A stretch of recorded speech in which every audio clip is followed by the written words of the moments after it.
with you. I'm not going to misbehave anymore. Then you simply say, how? And he's going to say, what do you mean, how? Just what I said. How are you going to make sure you're not going to misbehave anymore? Okay? All right? Then the put off, okay? If they procrastinate long enough, you're going to get tired of constantly saying, do your homework, do your homework, do your homework, do your homework, do your homework. They know if they wear you down, you'll give up. Then they don't have to do the homework. When they go to school, my mom and I, we get in these arguments every evening. That's why I can't get my homework. She's always picking on me. To the teacher. And the teacher thinks you're an abusive parent. You see what I'm saying? Because in class, he's going to act like an angel. He's just not going to do his homework, as an example. So that the teacher is going to believe. You see, he's training the teacher to believe that you're the reason he consistently doesn't get his homework done. Because you just keep abusing him verbally. When he's the one abusing you, he's different at home than he is at school. You see what I mean? Or vice versa. He's nice as he can be at home, but he goes to school and he's a bully to all the kids. Then he comes back home, hi, Mom. Hey, how's school, son? School's great. Does his homework, everything. And you're like, then the teacher says, your son is so disruptive. No, not my son. My son is perfect. He's an angel. Because he's great at home. You see how they train you, okay, if you're not aware of what they're doing, okay? Then they say the casing. You know, the child, look, when he goes to school, he immediately figures out who the leaders are in the class, right? Right away, he knows who the other kids look up to.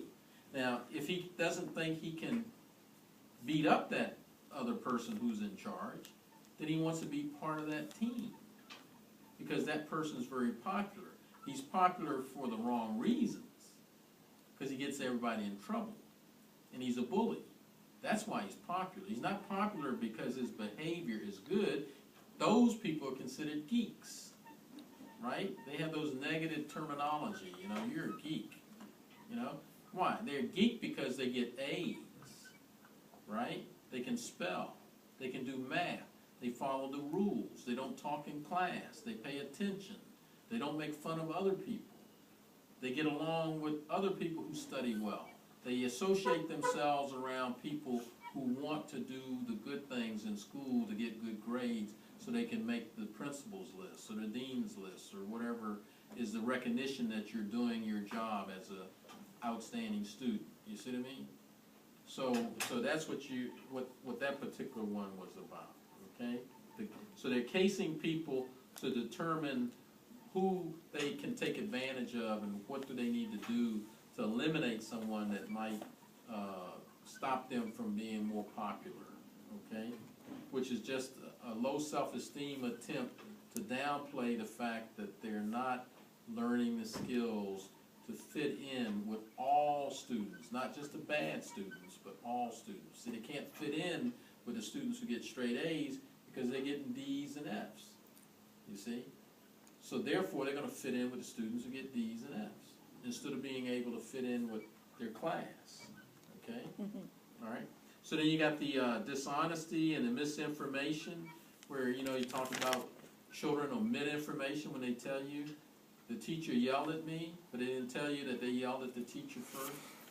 So then you go storming in school, why you yell at my son? You don't have any right to yell at my son.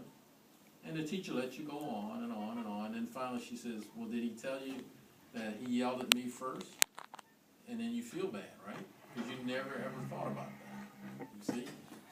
It doesn't matter whether the teacher yelled at him first or whether he yelled at the teacher first. His behavior, he cannot yell at the teacher. Do you see what I'm saying? It doesn't matter. If the teacher yelled at him first, he needs to come home and let you know that. Where you have faith that he is telling you the truth, then you can, as a professional, as a parent, you ask the teacher, can we have a couple minutes to chat? Then she'll say, sure.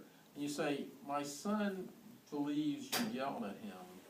Can you maybe tell me what happened? she's either gonna lie and say she didn't do it, or she's gonna say, yes, I did yell at him after he yelled at me. Now you know he wasn't telling the truth. You see what I mean? Or she could be a liar, and she could be telling you that he yelled first when he didn't.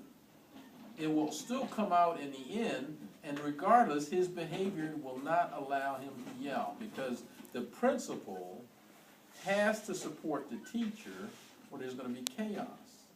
So if the teacher says, so-and-so has been yelling at me, he's disrespectful, I want him out of my classroom, it's going to happen. You see what I mean? So if he starts yelling because she was yelling at him, and he justifies his bad behavior because someone else had bad behavior, even though it was the teacher, he's the one that's going to suffer.